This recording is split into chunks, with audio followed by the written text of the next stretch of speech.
At 3:50 in the morning on April 18, 2016, a security camera inside Creekside Church of Christ in Midlothian, Texas, captured something that would become one of the most chilling pieces of footage in true crime history. A figure dressed head to toe in full SWAT tactical gear, black helmet with face shield, body armor with the word police printed across the chest and back, black gloves, heavy boots, walking slowly through the dark hallways of an empty church, carrying a hammer. The figure moved from room to room. It opened doors. It rummaged through office drawers. Then it raised the hammer and smashed through the glass door of a storage closet, sending shards flying across the floor. No rush, no panic, like it had all the time in the world. 28 minutes later, a woman named Missy Bevers pulled into the church parking lot in the pouring rain. She had no idea anyone was inside. Missy was about to die. To understand why Missy Bevers was at a church before dawn, you need to know who she was. Terry Leanne. Missy Bevers was 45 years old, a mother of 3 daughters, and a fitness instructor who ran early morning outdoor boot camp classes called Camp Gladiator. Her classes usually took place in the church parking lot. But the night before, a heavy thunderstorm hit Midlothian. So Missy posted on Facebook telling her students the 5 a.m. class would move inside the church. Her last social media message read, "Good night all. I have to be up at 3:30 a.m. See you bright and early in the morning." That Facebook post is a critical detail. If someone wanted to know exactly where Missy would be at 4 a.m., alone, inside an empty building, in the dark, all they had to do was check her public page. At around 2 a.m., nearly 2 hours before the church break-in, a security camera at SWFA Outdoors, a store near the church, recorded a silver Nissan Altima pulling into the parking lot. The car behaved strangely. It circled the lot slowly. Its headlights flashed on and off for no apparent reason. It parked in a dark corner for several minutes, then drove away toward U.S. Route 287. Police have repeatedly asked the driver to come forward. No one ever has. At 3:50 a.m., the motion-activated cameras inside the church captured the first images of the intruder. The figure emerged from room 8, already inside the building. The exterior cameras were confirmed to be non-functional that day. Either a lucky coincidence for the killer or deliberate sabotage. Over the next 28 minutes, the intruder moved through the church methodically. At 4 a.m., the figure walked to an awning corner area inside the hallway. The movement was slow, with a noticeable limp. The right foot appeared to drag or turn outward. Between 4 o'clock and 4:10 a.m., the intruder entered the church office area and searched through drawers and cabinets in what appeared to be a systematic search. At approximately 4:10 a.m., the figure moved to room 9, a storage closet, and used the hammer to smash through its glass door. The noise would have been enormous in the silent building. At 4:16 a.m., Missy Bevers' truck pulled into the church parking lot. At this moment, the intruder was in room 9, a dead-end area with no line of sight to the main entrance. At 4:18 a.m., Missy opened the front door and walked inside to begin setting up equipment for her class. An unreleased segment of security footage shows her walking down a hallway. She had no idea she was walking toward someone in full tactical gear carrying a hammer. Between 4:20 and 4:35 a.m., the encounter happened. It took place outside the camera's field of view. No footage exists of the actual attack. Missy Bevers was struck multiple times with devastating force. The autopsy revealed multiple puncture wounds and blunt force trauma concentrated on her head and chest. The pattern of injuries was consistent with the tools the intruder had been carrying throughout the building. In forensic terminology, The number and severity of wounds far exceeded what was necessary, a characteristic known as overkill, which typically indicates personal rage rather than a random encounter. After the attack, the killer left. They took nothing. Missy's wallet was untouched. Her iPad was still there. Her wedding ring remained on her finger. At 4:35 a.m., the first Camp Gladiator student arrived at the church. She found Missy's truck in the parking lot, but no Missy outside. She walked in and discovered the scene. By 5 a.m., 2 911 calls had been placed. Missy was pronounced dead from her injuries. The SWAT disguise was the killer's masterpiece. It eliminated almost every forensic advantage investigators would normally have. The full-body coverage prevented the deposit of hair, skin cells, or fingerprints at the scene. The helmet and face shield made it impossible to determine gender, race, or age from the footage.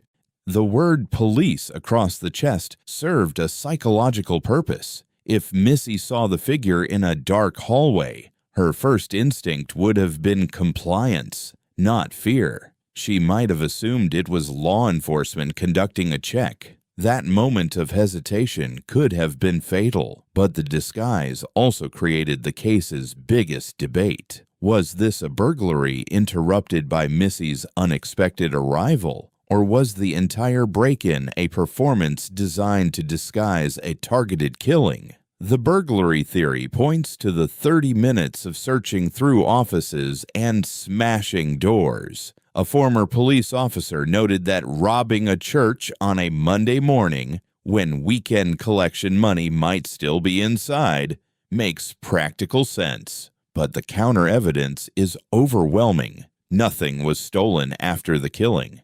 Not a single item.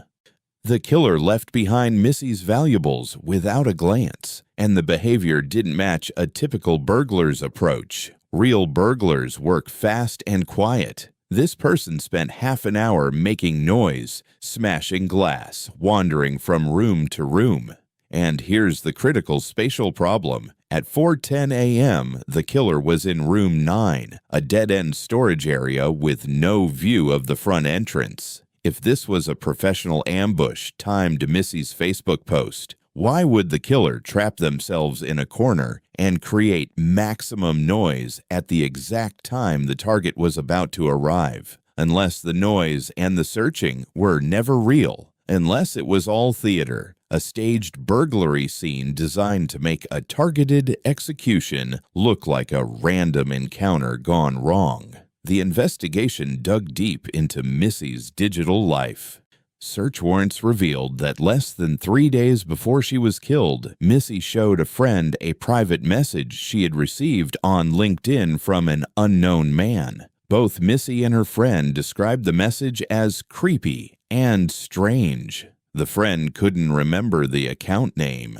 That sender was never identified. Police also extracted deleted text messages from Missy and her husband Brandon's phones. The recovered data confirmed what some in the community had whispered about: financial struggles and marital tension. Investigators discovered that a man had been exchanging messages with Missy on LinkedIn since January 2016. The content was described as flirtatious and intimate in nature. Search warrants also referenced extramarital relationships connected to target phone numbers. The man who exchanged LinkedIn messages cooperated fully with police and was not charged, but the discovery expanded the suspect pool into the territory of jealousy and personal vendettas. Police also obtained cell tower data from the area around the church, operating on the theory that the killer may have used a smartphone to monitor Missy's Facebook schedule, track her movements, or even record the attack. The family came under immediate scrutiny. Brandon Bevers, Missy's husband, had an airtight alibi. He was on an annual fishing trip in Mississippi at the time of the murder. His father, Randy Bevers, attracted intense public suspicion. His build and a slightly limping walk reminded some observers of the figure in the CCTV footage. The suspicion peaked when court documents revealed that just 4 days after the murder, Randy brought a blood-stained shirt to a local dry cleaner. He explained it was from his 2 dogs fighting. The forensic lab tested the blood and confirmed it was canine, completely clearing him. Beyond the DNA results, police verified Randy's alibi through multiple independent sources: cell phone pings, bank transaction records, security camera footage at a convenience store, and hotel check-in records, all placing him in California, roughly 20 hours of continuous driving from Texas, on the night of the murder. His presence at the scene was physically impossible. Police also confirmed his walking pattern did not match the gait mechanics of the killer in the video. The killer's unusual way of walking became a major focus of the investigation. The FBI brought in Dr. Michael Nierenberg, a leading forensic podiatrist, to analyze the footage. Nierenberg conducted experiments where officers wore equivalent tactical armor and carried similar weapons. His conclusion was that the weight of the body armor, the rigidity of the protective padding, and the act of carrying a heavy object fundamentally distort a person's natural center of gravity and walking pattern. He noted that the killer's left foot pointed slightly outward, while the right foot turned out significantly. However, he cautioned that gait analysis is not an exact science. Cognitive bias can influence interpretation, and a large percentage of the general population shares similar walking characteristics. One of the most detailed theories came from online investigators on the Reddit community, known as the ex-law enforcement theory.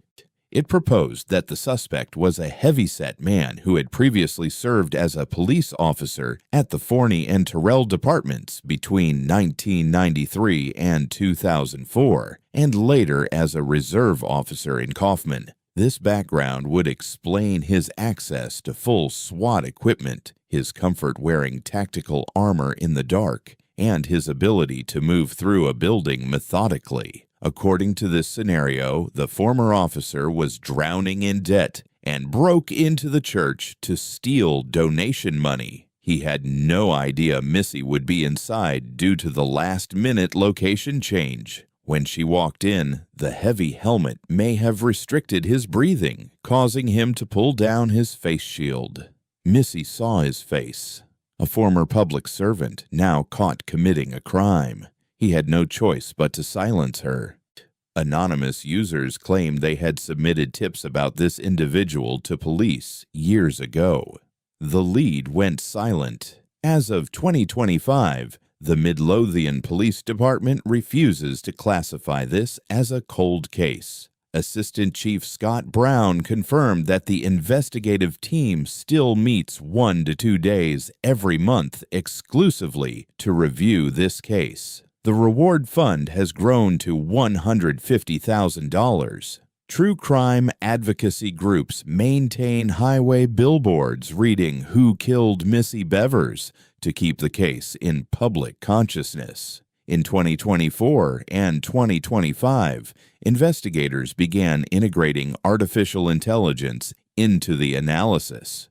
With thousands of witness statements, tens of thousands of cell phone data files, financial records, and cell tower signals accumulated over 9 years, human capacity had reached its limit.